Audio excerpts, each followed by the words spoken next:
of the Q&As. I'm not yet. This is the last one. This is the last one. Can you believe it? No more Q&As, but you're always welcome to ask me questions. So hi, I'm Tanisha, and today we are going to be going over just like general clinical psychology questions that people ask for the Q&A, and that's pretty much it. It'll be quick and dirty. This one only has 6 questions, so it should be fast. I don't know, I say they're gonna be fast and then the videos are like 15 minutes long. I don't know what happens, but yeah, okay. So the first question is, what are classes like compared to undergrad? How do the assignments compare in frequency, size, and difficulty? How different are the two, and how is the transition for you? Wow, this has like 6 questions in it. So how are the classes compared to undergrad? I feel like the classes are just more in depth. Like, I feel like in undergrad you get like surface baseline knowledge, but once you get into grad classes, I feel like they're just more in depth, more detailed, more like little nuances about the things that you thought were like super facts, but really once you get into like the nitty gritty are not as super factual, or they're proven, but then there's other studies that disprove things. And so I would say the classes are just more in depth and more detailed and just like deeper level understanding of the topic. So like, and I'm trying to think, like in my child interventions class, we like talked about development, but it was like so much deeper than just Erickson, Piaget, Vygotsky. Is that his name? Is that how you say that man's name?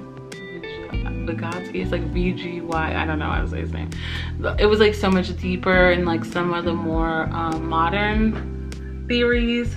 And so I just feel like it's just deeper knowledge. I feel like the content is like richer in a way. Hopefully that makes sense.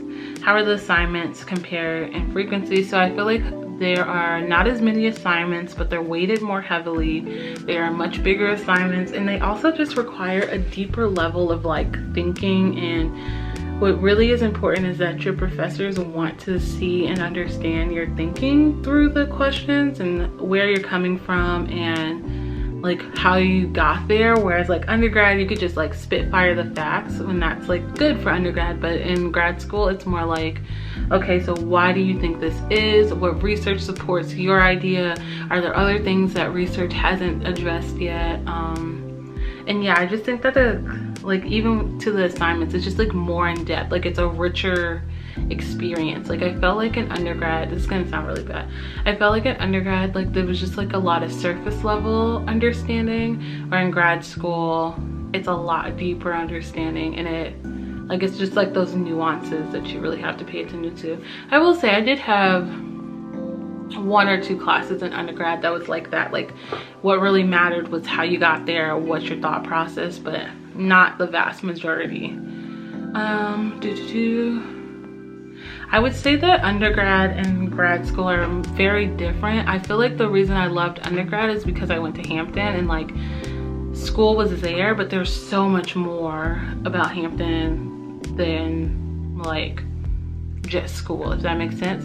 And so in grad school, I feel like school is so much deeper and richer that I'm just like enjoying it more. Like I love to learn, I love to like understand and question things. And so I feel like in grad school, it's like filling that need and that desire to want to learn and understand more.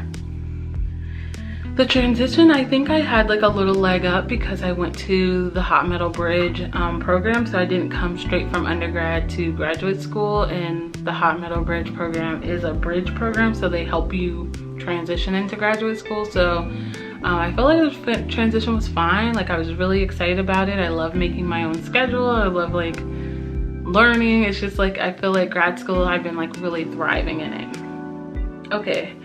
How are you able to fund yourself? So funding at my university is different. So what I will tell you is, if you are applying to clinical psych, like understand deeply what they mean by fully funded, because each program's fully funded means different things. And so through my program, you're funded through the university for the first 2 years, kind of. So the first year, it's more like full funding.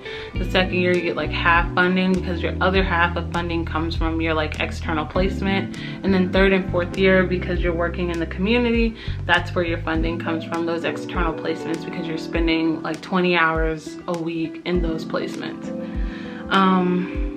So yeah, I had a bit of savings before I moved to St. Louis, so that helped out quite a bit. I would highly recommend. I feel like people don't talk about that enough. Like, going to grad school is great, but it's like you have to have money to move there, you have to have money to furnish yourself, fund it, all of that. And I just feel like we don't talk about that enough. But yeah, I also have taken out a small loan my first year, like a just in case loan, because I am super worried about not having enough money. So I did take out a loan because I'm paranoid like that. You don't have to, and depending on where you go, you won't have to. What was your experience and process getting comfortable as a therapist? I feel like I did not get comfortable with being a therapist really until like last summer-ish. I had like 2 clients before then, but like I still felt like I was like still trying to like figure it out, and I felt like really stuffy. And I think that once I like reframe the fact that like I'm still a person, like just because I'm a therapist does not mean I have to be like this super stuffy old man therapist like they show on all the videos. Like I can still be Tanisha and be a good therapist. And so that really helped me. And I think just having more clients really helped get me comfortable, because like I only had those 2 clients and I was like, they both hate me and I just can't figure out how to make this better. So yeah, I think it wasn't like a hard experience, but it was just really like, you know how when you learn how to swim, first you just get in the water? Like that's what it was. Like I was in the water and I had seen some people learn how to swim, and I was like, I'm doing what they're doing, but I'm still not swimming. And then once you figure out like your rhythm and stuff, then you're like, oh, I'm swimming now. I hope that makes sense. But yeah, so it was, I feel like it was a long process, but I think a necessary process for me to be comfortable within my own skin of like, I'm a therapist, I can do this, people are coming to me, and it's fine. How did you decide to get into clinical psychology? So this is a long question. So basically at Hampton, when I went into Hampton, I wanted to be a marriage and family counselor. I took a marriage class and I was like, oh, no, thank you. I do not want to do this. And so then I was like, okay, well, what can I do to do this research thing that I really like and do this therapy thing that I really like so much more than research? And I was like, okay, I could do a PsyD, cool beans. And then I spent a summer in Stanford and I was like, no, no, no. You know what's even better than the PsyD that I want to do? Doing the PhD, because then I can get funding and I can really do this research thing that I'm really, really good at. And so that's kind of how it happened. It kind of really happened organically, because I was just like, I don't want to do MFT. And so what other options are there for me? And then I just went with it. So yeah, there's nothing wrong with doing a PsyD. I think that at the time I was like, no research, because I had only taken a research methods class. I was like, not trying to do that, I hate it. And then when I went to Stanford, I realized like, oh, when you do really cool research, it makes it so much more fun. And so that's how we ended up here in the PhD program. I also considered social work for a master's in public health. Both of those things are really interesting to me. And so yeah, it's kind of just like what kind of fell into place.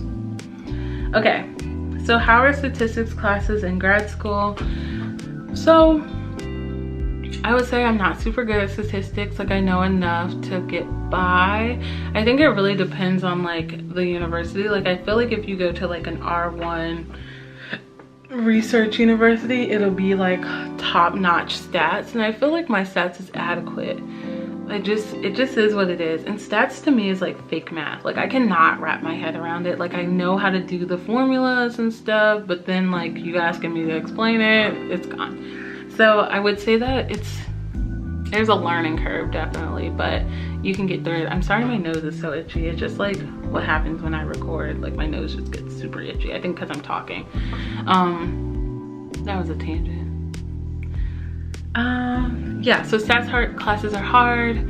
I think what helped was like my cohort, all of us were learning R at the same time through our stats classes, so we're all kind of struggling together, so it made it a little bit less intimidating that like some people knew stats and some people didn't, because we were all learning together.